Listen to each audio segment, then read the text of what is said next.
Dear Rentals Club members, thank you for joining us for this new session. I'm with Anurag Verma from PriceLabs.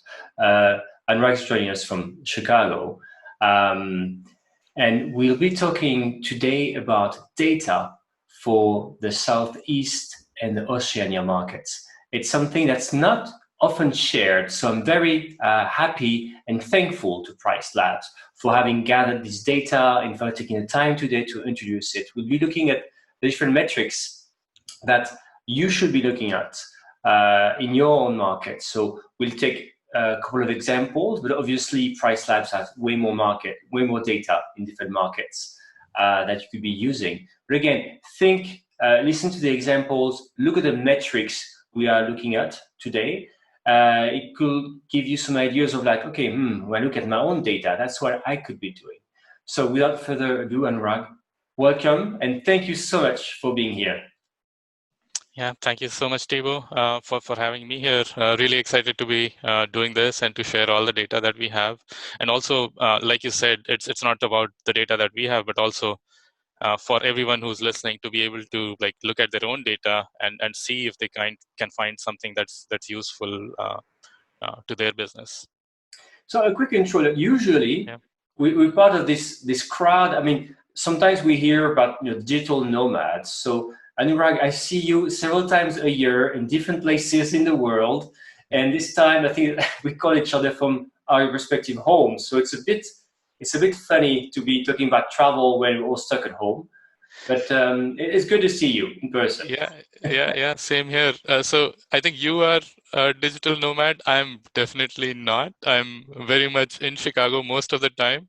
I happen to go to the places that you are once in a while, and then that's when I meet you. Yeah, because that's also I wanted to share. I want you to maybe explain who you are, also what PriceLabs does, because it's one of these companies that's located in one country like Chicago, but actually has data for the world. So it's very, very impressive. Can you share a bit more about your background about the company, please? Yeah, absolutely. So PriceLabs is a dynamic pricing and revenue management service and solution. We started about 5 years back in Chicago. Chicago was the first market we sort of addressed. One of my co-founders, Richie, who happened to be in your alumni network, right, at Northwestern University. He was hosting his place on Airbnb at the time. And at that time, I was working at United Airlines, building pricing and revenue management solutions for the airline industry. So it's sort of, we were undergrad friends, so we used to meet often, and we got into this discussion about like, hey, airlines do it, hotels do it, like why is there nothing for the short-term rental and vacation industry? So we started taking baby steps. Of course, at that time, we knew so little about the industry, now that I think about it. But yeah, over 5 years, it's been a journey. We now have customers in about 98 countries around the world. And it's fascinating to see what has been done in the industry in the last 5 years. I mean, it's come a long way from where it used to be, but also like where it's heading. There is still so much more to be done in all possible ways. So yeah, really excited to be doing this right now. So in normal times, why do companies go to PriceLab? What are they looking for? Right. So there are two main reasons companies use us or vacation rentals use us. One is there's so much happening in the vacation rental space or any travel industry, right? There are going to be events and holidays and concerts which drive demand up, for example, that sometimes you know of, sometimes you don't know about. What we do, what our algorithm would do is we track data for around the world, and we'll automatically find where there is a surge in bookings happening and say, hey, these dates, we should bump the prices up.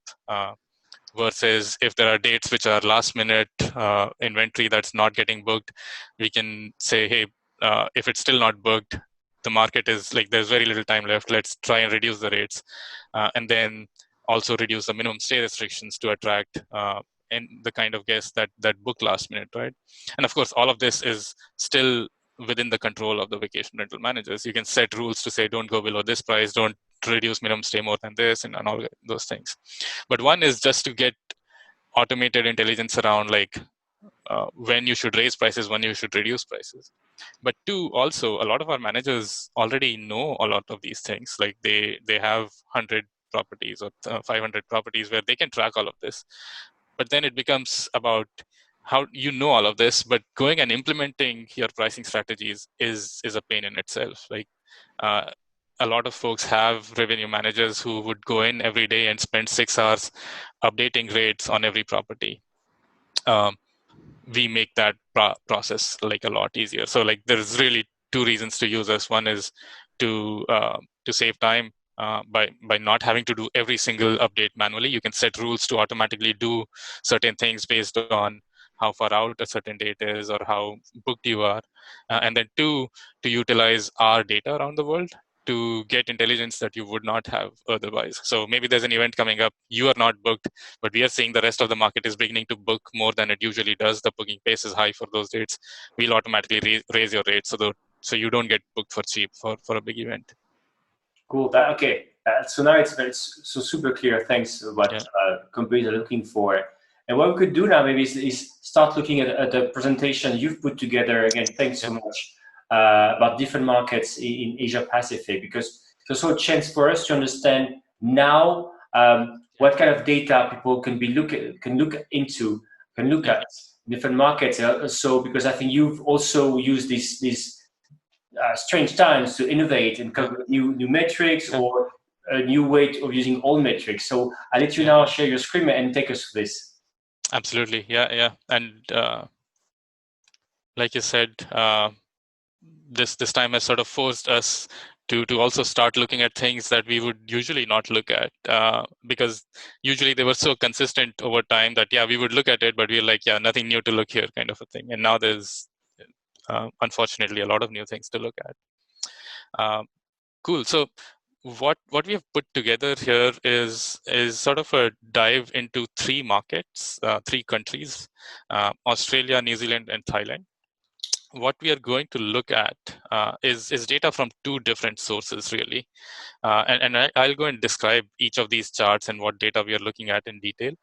But to give you a flavor, the 2 sources of data we are looking at, one is properties that use us in these countries. So this is the first portion is going to be data from reservations that are pulled from property management systems for properties that use PriceLabs.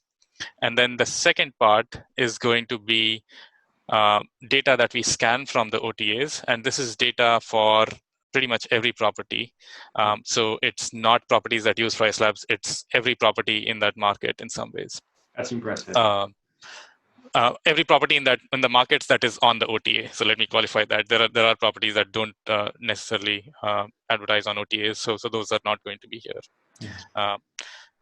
Right. So for the first part, what we are going to look at, so this is in pretty much every chart at the bottom in every slide, you can see what data is being used to create this. So for example, in this chart, we are looking at data that's coming from reservations data for properties that use PriceLabs. There are 3 clusters. There is, we have split it up by country. So first is Australia, second is New Zealand, and the third is Thailand here. And each of the bars, the lighter colors are sort of farther out. So this is January 2020. And we are looking at all the bookings that were made. So this is not about when they stayed, but when the booking was made. That were made in January, then made in February, March, April, May. So May is still sort of going on. So that's something I want to highlight here. So the first chart is number of bookings made. So you'll see number of bookings was stable for Australia in the first 2 months, and then it started dipping. May is not done yet. This is data as of the 20th of May. So it looks like May is already going to be slightly better in terms of number of bookings compared to April. In New Zealand, we are seeing, of course, like in the first thing you notice here is how much it has dropped, right? Like that's the obvious thing that comes out. In New Zealand, it's actually gone up already, so it's going to go up further. And then Thailand, it's dropped a lot, and it's still still below. I don't know if it will make up. It might just make up by the end of the month. The second chart is, I think, more important because it's not looking at number of bookings made. Because this one, regardless of whether it's a 20-night stay versus a 2-night stay, it's going to count it as one booking. Whereas in terms of how many nights get booked, of course, longer stays contribute more. So we are going to look at nights booked in each month. And something surprising shows up here. Like in Australia and New Zealand, March was when the number of nights booked actually peaked.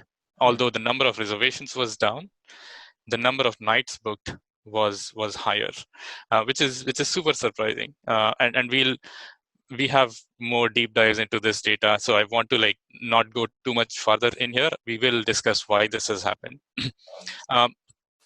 On Thailand, we don't necessarily see something like that, but we still do see something else. If you look at number of bookings made from where it used to be in February, it dropped a lot. It probably is about 1/6 of where it used to be. But in terms of number of days booked, it's not as terrible. I mean, it's still bad. It's still gone down, but it's not as terrible. It's probably 1/3 or 1/4. And we'll want to see what's caused this. So the first takeaway, which everybody knows, number of bookings has dropped. In general, occupancy is much lower as well. But there are some interesting things happening, and we want to see what that interesting thing is and what to make out of it.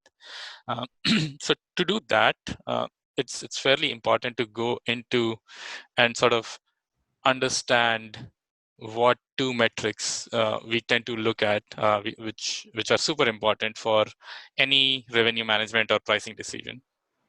The first one is lead time. Lead time is defined as how far out is somebody booking. So an example here is if somebody books a stay on 15th May and their check-in date is 20th of May, then their lead time is 5 days. And if somebody books on 15th May for a check-in date on 3rd of July, then the lead time is 49 days, and so on.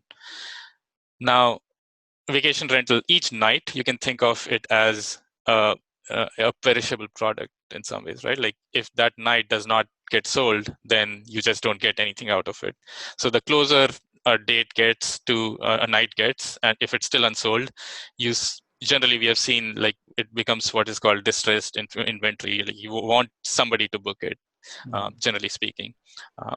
Most last minute bookings tend to be somewhat discounted. Like at least that's what we have seen. You can also see this in the kind of discounting tools either revenue management systems or OTAs themselves create, right? Like a lot of OTAs have capabilities to set discounts by lead time and things like that. The second important metric that we are going to dive into is length of stay. Length of stay is sort of fairly clear. If you book a stay from 20th May to 22nd May, the length of stay is 2 nights, and so on. But in general, another thing from a pricing and revenue management perspective that we see in pretty much any travel industry is longer bookings tend to be discounted. So there are weekly discounts, monthly discounts, and so on. And the reason for that is if somebody is with any product, if somebody is buying in bulk, it's a very crude analogy, but if somebody is buying a product in bulk, you tend to say, hey, you're taking some risk out of this transaction. Maybe I would have sold 80% of those nights if not in one big bulk, big chunk. So I'm going to give you a discount. Or even if not for that reason, sometimes it's just done for operational reasons, where if you don't have to go in 5 times a month and clean and only have to clean once because it's a month-long stay, then hey, you're reducing my work, I'm going to give you a discount, kind of a thing. The second one is, again, like I said, longer bookings. With fewer bookings, you're now getting more days booked, especially right now when a lot less tourism is happening. And a lot more sort of essential stays are happening for whatever reason. Like it could be essential because you are stuck in a country. It could be essential because you have to go work in this other place and need a place to stay, or you're a medical worker, whatever reason. It's a good way to attract or get some occupancy on the books. Now, of course, two of these combined, and we'll see later on. Although we saw that the occupancy bumped up for March in both Australia and New Zealand, because the lead time was short and because the length of stay was longer, it doesn't mean that all the revenue was high. Revenue was still taking a hit, just that in terms of occupancy, we were still fine. And I'm very intrigued now because thanks to you, now you have the definition of these two metrics like lead time and length of stay. So I'm very curious, as you said, right, how does it translate into the markets we just talked about? So that's great, clear definition, and yeah, can't wait to see now. Right. Yeah. So very quick addition to that, like there's a quick example here. Of course, like any metric, you can look at different statistics. We generally tend to look at, for lead time, we generally tend to look at median. To say median basically means the 50th percentile value. So this is saying 50% of the reservations were within the last 5 days. The average tends to get skewed if you have one like really far out reservation. The average will be high, but median is what we generally tend to say. When do 50% of your bookings? How far out do 50% of your bookings book? For length of stay, we tend to look at the average. It makes it easy to calculate occupancy in some ways. If you multiply your average length of stay by the number of bookings, you get total number of days booked. Cool. So yeah, this is the more surprising thing that we saw recently, and we have seen this to a certain extent in all markets. So we have seen this in Europe and US as well. The surprising thing we have seen is the magnitude is a little more magnified in the Oceania and Southeast Asia market. So the top chart here is again, the data is again coming from reservations, from listings that use PriceLabs. Then each of these charts is the month, so January, February, March, April, May. And of course, there are countries. And then the length of stay, the average length of stay used to be 5 nights for bookings made in January and February in Australia, 4 nights in New Zealand, and 5 nights in Thailand. So somewhat consistent. What we saw starting March is that started increasing. So it became 7 nights in Australia, which is already a fairly big, like a 40% jump if you think of it in percentage terms.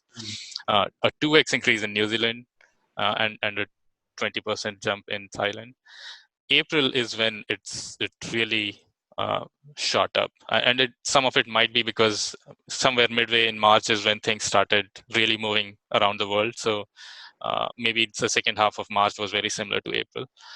But if you see, length of stay really jumped up as in April. Of course, the number of bookings were lower, but that length of stay being higher meant that, okay, you're still getting some booked nights. So even if number of bookings dropped by 80% and it became 1/5 of what it was, occupancy wasn't dropping by 80% because you were getting longer and longer bookings. Wow, yeah. Now, interesting thing that we are seeing is that in May, it's sort of beginning to come back to normal. So, if you were in the middle of April, you're thinking like, how long is this going to last? A lot of those stays, we don't. So, looking at our data, we don't directly know the answer, but we can probably try and guess what kind of people were looking for stays in May, back in April. The other important metric is the lead time, right? So it used to be that people booked on average sort of 15 days is like half the bookings were 15 days or within the next 15 days. Now in April, that number became 3 nights for Australia. Like more than half the bookings that were being made were starting in the next 3 days. And in Thailand, that number in April was one day, which is crazy to think of. Crazy, yeah. You can try and hypothesize like what might be happening. So it's probably people. Nobody is planning a vacation right now. Nobody has that sort of foresight to say when all the restrictions will be lifted up.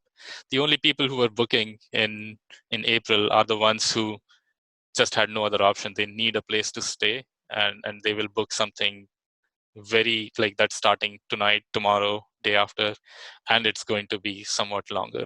That's the kind of deduction that we are able to make out of this in some ways. Yeah, and that could fit also some things we've seen in Bali or that we've heard as well, that people stranded there in Bali, for example, booking from one day to another and for long stays. So again, it's hard to see this from the data, but it just says it probably exactly as you rightly said, Anurag. It's also, if you are in the market and you look at this data, you know much better than us what's going on, right?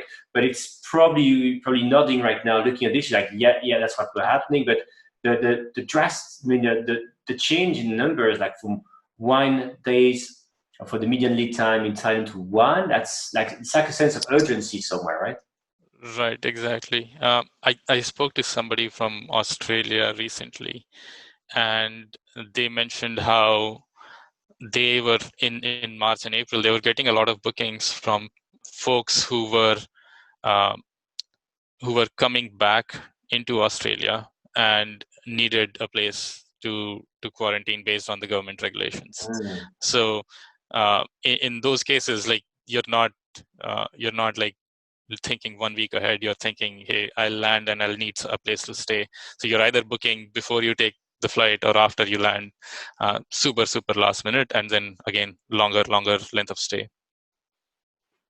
So yeah, the reasons could be very different based on each market, but yeah, the trends are again like you said, Thibaut, this is, if you are a property manager, like these are the kind of things you should look at to also understand, okay, if this is where things are shifting, how can I change my pricing strategy? Like if I'm seeing a 10% bump in longer stays and I'm very wide open, can I do something more to incentivize those longer stays and get more of those? Yeah.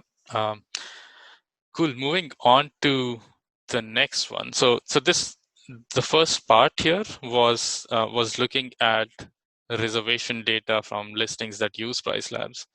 The next part, what we are going to do is not just look at properties that use PriceLabs, but look at properties in the entire market.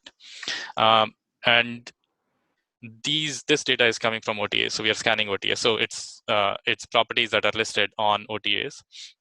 What we do there is we constantly monitor different OTAs to say what listings are in the market, what dates are available, what dates stop being available.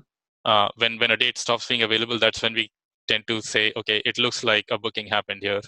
And we try to filter out bookings that might not be truly bookings. A lot of countries had countrywide bans, for example, on short-term rentals. So we try to take those out. Or if you blocked your calendar for 6 months, towards the end of the year, we kind of say, hey, this seems like a block date and things like that. So these are in some ways estimates, but we have seen that as trends, they tend to be fairly useful to look at. Now, the first market we looked at is Phuket. Again, Thailand is one of those markets where more than 60% of the revenue comes from from international tourism. So it relies heavily on travelers from China, from the rest of Southeast Asia, somewhat Europe and North America, but a big chunk of the revenue comes from China and Southeast Asia itself. With all the flights, incoming flights not being there, we're generally seeing that the occupancy is really low right now. So it's showing up as 8%. We generally see in markets that the closer you are, the more booked you tend to be. In this case, it's looking like for the high season in December and late December and early Jan, the occupancy is already at the levels that it is right now. Like, so this is 90% of the inventory is going to go unsold in some ways. For the high season, there is still a lot of time left. So this is looking at what's in place right now. We are not predicting that it will be 6% eventually. Eventually, our hope is, everybody's hope is that things open up, people start booking in. What you're looking at here is the blue line is occupancy. The x-axis is future stay dates. So we are looking at the rest of 2020 and early 2021. The green line tries to show in the last week what dates got booked. And the red line shows in the last week what dates did people cancel their stays for. So you'll generally see it looks like in the last week somebody booked this looks like a fairly long booking that happened here. So we don't know, it could be multiple short bookings, but in at least when looked at an aggregate, it looks like a long booking here and then a short booking here. So some people are booking far out stays. Very few people are booking, like, if anything, there is a super last minute. Some people are beginning to cancel stays, but overall, this, like, all of it being less than 10% is almost unheard of in some ways. Again, that's what's in the books right Now. now of property managers in Thailand, right? That's Correct. Yeah. So a lot of these stays might have gotten booked, like, before February. Like, people tend to book far in advance, especially international travelers tend to book stays much farther in advance. So yeah, this is what's in books right now. Again, because there are cancellations, that's not to say it will stay on the books, right? Like, as cancellations happen, it could come down if things get worse. Our hope is that the green line will far outweigh the red one, and eventually things will get back up, especially for the high season. That's important. The next chart shows the same dates, but it's looking at how are other properties pricing right now. So we are generally seeing that the high season peak is still there. Very few people seem to be doing some amount of last minute discounting. So you'll see the top end properties. The green line here is the 75th percentile of the prices. So the green line tends to show what are the larger, higher end properties doing. The middle is the median, and then the red one is sort of the bottom 25th percentile. So it seems like all of them are doing some amount of last minute discounting, but this is far less than what we have seen in other markets that we'll dig into very soon. Yeah. Any comments on this? Yeah, it's interesting. It is interesting. So either there's no need to discount, or there's no one to discount for. It's very interesting. Yeah. So I mean, there is either no one to, even if there is no one to discount for, like, everybody has to make their decision on. I mean, this is already probably the lowest rate that some properties would go to. Like, do you want to go lower in the hopes of attracting some of these, like, very, very few bookings? So yeah, it's a decision everybody is having to make right now. The next one we are looking at is Sydney. Sydney and Australia in general is a little different because being a fairly large country, that it gets a fair amount of domestic tourism. So Australia gets 76% of its tourism revenue from domestic travelers, so much less reliant on international travel. The other thing that Australia sees is, this is looking at Sydney, of course, is a lot more non-leisure travel. So there are people who, for business reasons, might need to be in Sydney, or for work reasons, or yeah, again, different kinds of things that drive demand in different markets. Again, we are seeing, this is something we see in most cities.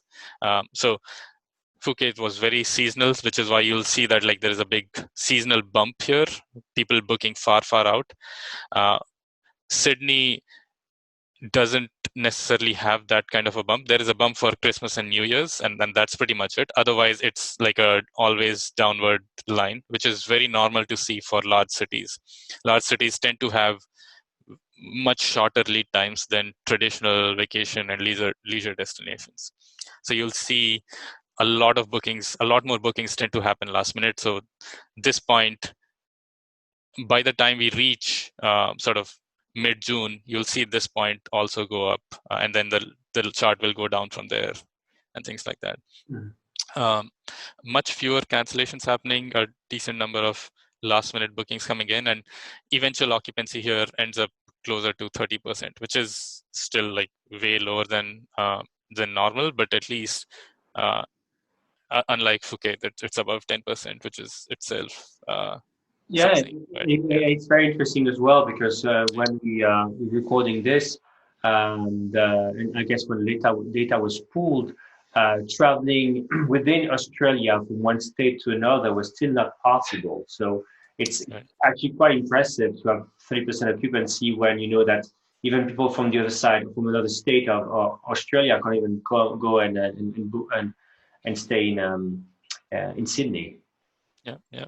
So one qualifier I want to give on these charts, the OTA charts that I'm showing, um, these are pulled from our market reports, and we generally, you can put in an address and you can put in a radius. We don't look at entire Sydney. This is looking at the closest 1,000 properties where for the address that you put in. So these are like super localized within Sydney as well. But generally, we have like the trends are not going to be that different.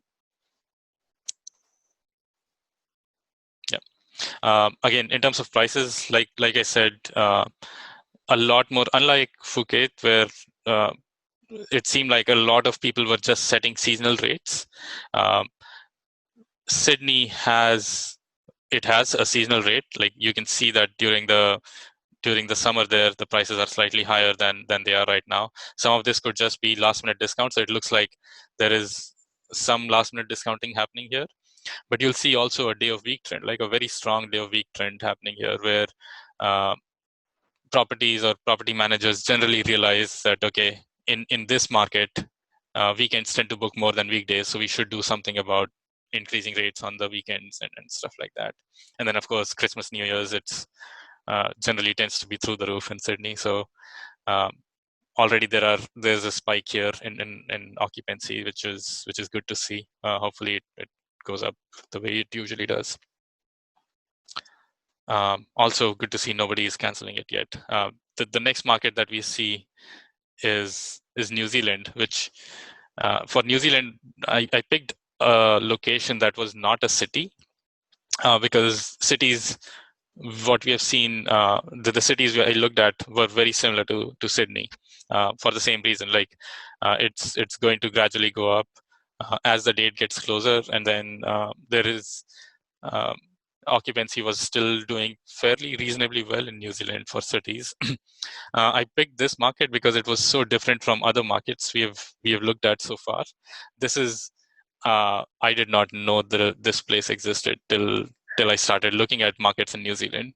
Um, but this is a domestic ski market in New Zealand, and you will see that in like New Zealand, that it's when people set their rates, they are setting a higher rate for the winter, which tells you kind of that, okay, this must be a ski market. Otherwise, like you think of New Zealand as a summer destination with hiking and everything else.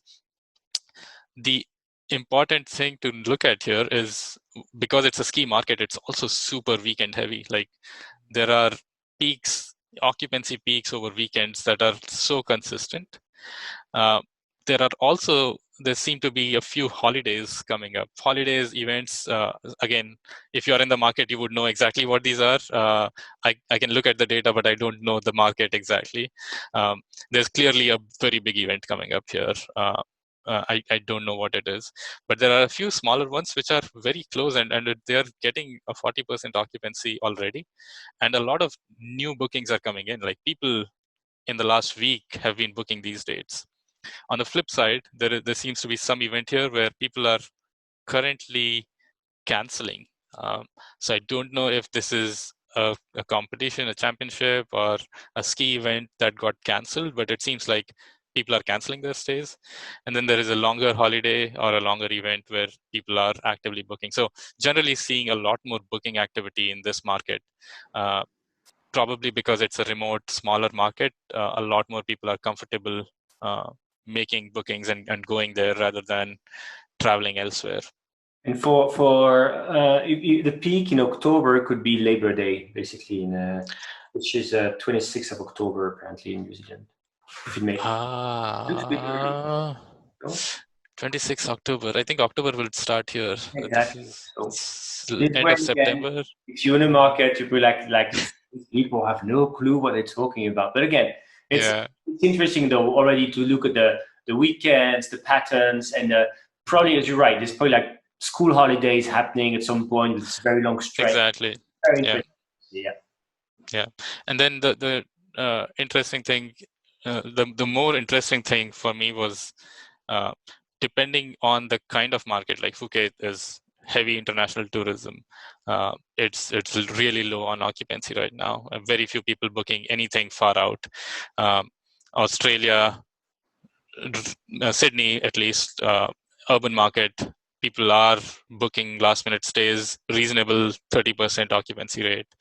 Um, and this market, which is like heavily reliant on domestic ski market, and is getting bookings far out. Like in most places around the world, we are not seeing many people book stays 5-6 months out. Nobody knows if the market will be up, how the COVID crisis will evolve. But in this market, it seems like yeah, guests are feeling good about this market generally. The volume might still be low, but at least the folks who are booking, who are looking to book far out.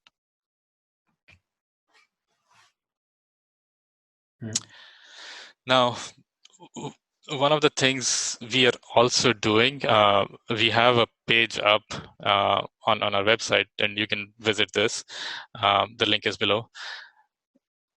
We've created sort of an index for every country in the world to say how, in our metrics or in our opinion, how is this market doing? And we have kept it very simple. Like the metric essentially is a combination of next 1 month's occupancy rate, and we add in the new bookings that are also coming in. So we scale up the new bookings that are coming in the last week and say, okay, what's the current occupancy looking like, and what's the rate of new bookings coming in is looking like, and we combine those two to create an index to say, okay, how are different parts of the world doing? We are generally seeing Australia being okay. So like, or great would be green. Australia is okay. New Zealand you can't see here because it's lighter than Australia, which means it's doing better than Australia. US is doing somewhat okay. Germany is doing somewhat okay. Netherlands I've seen is doing fine. Italy is not, and pretty much the rest of the entire world is not doing fine. Which in some ways could be where also, I mean, in a lot of African countries, there's very little short-term rental industry. There are, like, Kenya has a fairly strong short-term rental industry, but then there is not much happening there because it relies a lot on international travelers. Same story for Southeast Asia in general. I think Korea seems to be doing okay, and I think Taiwan is somewhat fine. You can zoom in on the website, but I can't zoom in on the picture here. Sorry. But yeah, generally looks like countries which had a larger portion of domestic travelers are doing better than the rest of the world. But funny enough, it also looks like Thailand, which is very light on the map, is not as red as the rest. Or am I seeing? It could be. I can try and pull up the map, and if you want to zoom in. Yeah, the link is below again in the slides, so people will go there. Correct. Yeah. That's So the link is here, and you can zoom in. It also has state level charts for US, but yeah. Yeah, so this is the kind of things that we're observing. We're hoping soon this all turns less red. But yeah, something to. And Anurag, if I'm not mistaken, you guys also have launched a new product, which is like this market dashboard, so people can have it. And I think one of the slides is from there, right? Or Right. So these 3 slides are all from that product that we pretty much created as a response for this entire crisis. What we have done is, anybody who has an account with PriceLabs or creates a new account, we have given 5 sort of free dashboards. So you can create an account, go to market dashboards. You can put in an address, you can put in a radius. We'll show you what area is covered. We'll show you how many properties exist in that area. So you can edit the radius if you want to. And then you can hit generate dashboard, and it will generate these charts. It will show what kind of length of stay is coming in, what kind of lead time is coming in. and it refreshes every day. So we are doing a free refresh till June 30th, at least as of right now, to say, okay, right now, at least you should be able to go in and monitor what's happening in your market. Like if, for example, if you are in this market and you see that, okay, a ton of people are booking for these dates, is there something you can do about it? Or if a ton of people are canceling for these dates, do you want to be proactive about it and do something? Or just see how other people are managing rates, right? Like it looks like this market is a lot more aggressive on the last minute discounts, although the high season might not have started yet, but they seem to be doing more discounting than the previous two markets that we looked at. So just to be able to see where, and you can filter by number of properties and a number of bedrooms and all that to look at sort of closer analysis to your home size. Yeah, and I don't have. All I need to do is create an account, on a free account on your website, and have like. Correct. Yeah. There's no need to put in any payment information or anything. You just create an account, go there, and it refreshes. Wow, that's a fantastic way to support the industry, also to, of course, showcase your product. But it's cool. That's great. Thanks for sharing. Yeah. No worries. Yeah. So I mean, it's we always had some of this data embedded in our product for people who use our dynamic pricing, but then it made sense to just like create something that also caters to people who don't want to use dynamic pricing or just want to look at market data. They should be able to, and at least right now they should be able to look at it for free, given what's happening. Anurag, maybe let's stop sharing the screen and go back for a while together to close this, because again, thank you so much. I mean, for the time that PriceLabs, your team, yourself has spent gathering this data. As I was saying at the beginning of this session, it's not so often that we can look at data for Southeast Asia, Oceania, and even myself, I'm looking at data. I'm like, some things I understand, something I don't understand. Again, this is really when, like, having be able, as you said, be able to go in your tool, create a dashboard, and look in your own market. It's very interesting because you can really use your own knowledge of your market and to understand what to do, right? Exactly. Yeah. And that's important because with any data, and this is like our general philosophy, with any data, there are always qualifiers. Like, for example, when we looked at the reservation data in the beginning, that was reservation data from customers who use PriceLabs, which means that they might not be representative of the entire market. These are customers, or these are property managers who use dynamic pricing. That's one way that differentiates them. Or these are property managers who use a property management system and a channel manager to publish their properties everywhere. When you look at your data, you might say, okay, I'm seeing trends that are slightly different, which is going to happen with any data, which is important because your portfolio is unique. Like, you're going to see things that nobody else sees potentially. Same thing with the second part. When you generate these reports, you'll see things there that, one, you already know. Like, you'll be able to look at it and say, I know exactly what's happening on those dates. And then two, you'll see things that you were not expecting. And then you can say, okay, I want to think about this. It's either going to be that, okay, it's something that is true and you didn't know about it, or it might be something that you're like, okay, it looks like because of the way they are scanning and gathering the data, this might be off from what I think should be happening. So regardless, when you look at any data, you should always like think of it from a very critical perspective. Like, okay, does this make sense? Does this help me? And it might not need to be 100% accurate for it to be helpful. That's the thing with data. Like, if you can spot trends to understand what's happening when the market is going up, when it's going down, it doesn't. All you need to know is the movement or the trends rather than the absolute numbers. Sometimes. That's super interesting. Yeah. I love data. It's really well. So if people, of course, we'll be linking in the show notes to the thing, to the website. And actually, we also written quite a lot about, because you guys have created such great coronavirus updates a couple of past months. So if people want to reach out to you, what's the best way to get a hold of you, Anurag?